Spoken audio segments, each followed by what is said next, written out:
Okay, so time for a little future casting, right? So this is nothing that I'm hearing from people inside the Thai government, right? But some of the things that I've read and seen are kind of, I think, foreshadowing what will come, I think, early in 2026 as the newly formed coalition decides to kind of lend some credibility and fairness, justice to the recreational cannabis industry, which will serve as a good omen for consumers, business owners, and Thai residents alike. So that is kind of a win-win-win situation where everybody gets something, and I think that's what we're going to be looking at. So let's just do some future casting and see how right I am come early 2026 when I expect them to take up the cannabis measures kind of more in full, maybe get some parliamentary agreements across the finish line. So Thailand has had 3 years of a test market run, which I think is a great way to kind of legalize something, is to give it a test market, a test run. In the States, test markets make more sense. Thailand is not an enormous country, right? So the government can easily just kind of say, hey, we're trying this, and kind of set up a framework, but be a little bit relaxed as the industry is trying to get off the ground, and then double back around and see what they need to fix. And that's what I think has happened here. So there is a chance, there's a good opportunity to correct and right some of the wrongs, to fix some of the loopholes, and make this legitimate. One of the big things I would say is to address smoking. So smoking on site should not be treated the same as smoking in public, where you just walk around and you're smoking on the streets. That is, both of these things are illegal under current law, but many shops will allow you to go in and smoke. So that is great for the consumer. It's not really fair to a business who's abiding by the law and says, no, that's illegal, right? So I would love for it to just be where everybody can smoke on site if the business allows it. And I do think that that is something that we can maybe look forward to. I do expect them to take up the issue of smoking on site, and in the process maybe become a little bit more stringent on people who are just out flaunting and smoking in public. So expect smoking to be addressed. I think that they will say that if you sell it, then you as a business owner can allow someone to smoke on site. Smoking on site doesn't mean that it's indoors, right? So most businesses are kind of a little bit like this. Maybe there's a canopy, it's an indoor-outdoor type of vibe, and the smell of the cannabis smoke will seep onto the street where passersby are going. So that is something that the local Thais would have to kind of put up with if this ends up being the case. So it depends on how much weight they put on the Thai citizens and their right to walk by somewhere and not smell cannabis smoke, which right now they're smelling it everywhere, right? So the second one is I expect there to be more stringent enforcement of the products, the registration, making sure they're all GACP certified so that everyone is having to abide by the same practices. Again, it's not fair for someone to be able to offer cannabis for a cheaper price because they get it from a guy instead of going through lawful practices. So it's not fair to the ones who have spent all their money and time opening up these businesses and doing it the right way. So I think that that needs to be addressed, and I'm pretty sure that it will be addressed. That is one of the things that the Putai enforcement has shined a light on, is that so many places that are still selling black market cannabis. And so that's just not fair to business owners who are trying to do the right thing. A big question mark is going to be how much control localities should be able to have to keep the smell of cannabis off their streets. So places like heavy tourist areas haven't been hugely affected by the crackdown, but maybe more residential areas where you've got some people calling up and reporting businesses and saying, this is my neighborhood, I've lived here, my family's lived here their whole life, and now we can't walk down X street, Y street without the smell of cannabis and our kids and our grandkids smelling it.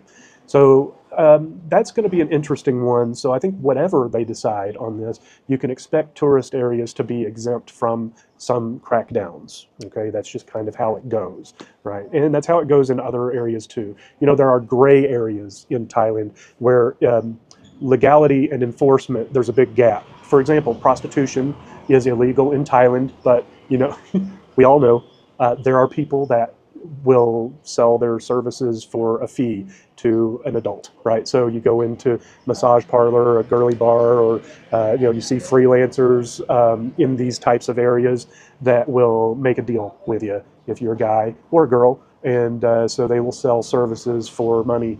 Okay, so the Thai government, they know this is happening. Law enforcement, they know it's happening, but there's that gray area where the letter of the law and enforcement of the law, it's kind of a big gap there. So that has happened in this industry too, the cannabis industry, the big gap between the enforcement and the actual laws on the books. So I would look for there to be a kind of a tightening up of that, so that there are better measures of control. Right now, I don't know what that's going to look like, but I do think that they're going to err on the side of freedom. I expect there to be some possible ID requirements becoming enforced, and I think that that is a good thing. You know, in the States, if you want to go and buy alcohol, you have to show your ID if you look like you're under 30.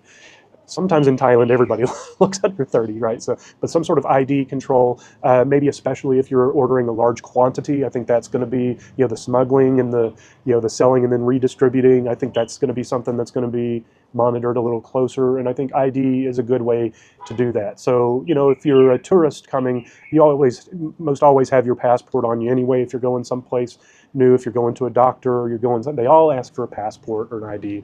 And so that could be something that, kind of infiltrates this industry. And again, when the government shows that they're serious about enforcement, the shops are going to follow suit and follow the law much closer. That's just how it goes.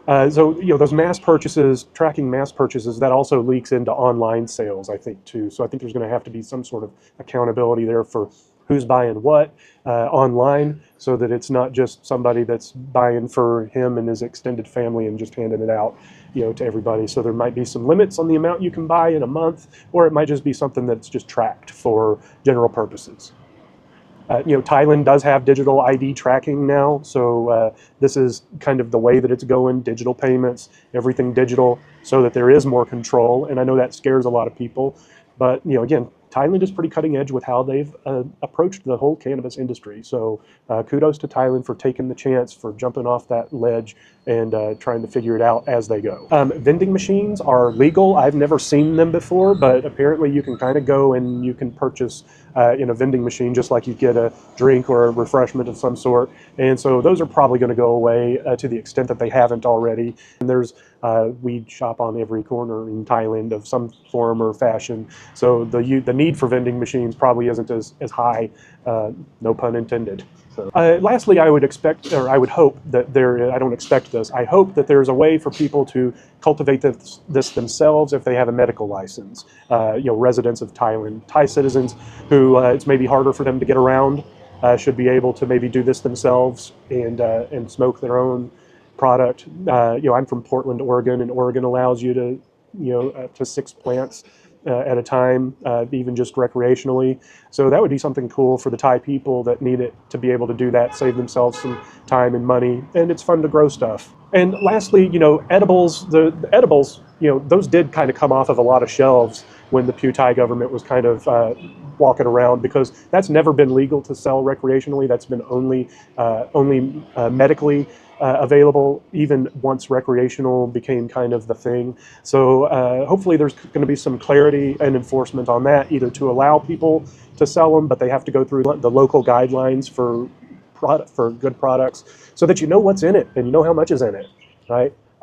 One thing we haven't touched on is that there are places where you can see them selling magic mushrooms, right, and kratom and things like that. Magic mushrooms are strictly illegal, and the fact that you can see it written on people's boards is kind of odd to me. So when there is enforcement of all these other things, I would expect there to be enforcement of that too. However, there are strict penalties for people who violate those as is. So what do you think? If you've been following this, what do you think about the possibilities of the things that I've said? Do you welcome those changes? Do you want those changes for the Thai people? If you're a consumer or a visitor, what do you think about legitimizing? Maybe it's going to cost a little bit more if you're legitimizing the product at every location so that you can't get it on the black market. Tell me what you think about that. Appreciate you guys watching. And also, again, this is just one of 3 videos in this series, so check out the other 2 videos, or you can check out the full-length video that will have all 3 videos in one. So appreciate you guys' support, and we'll see you in the next.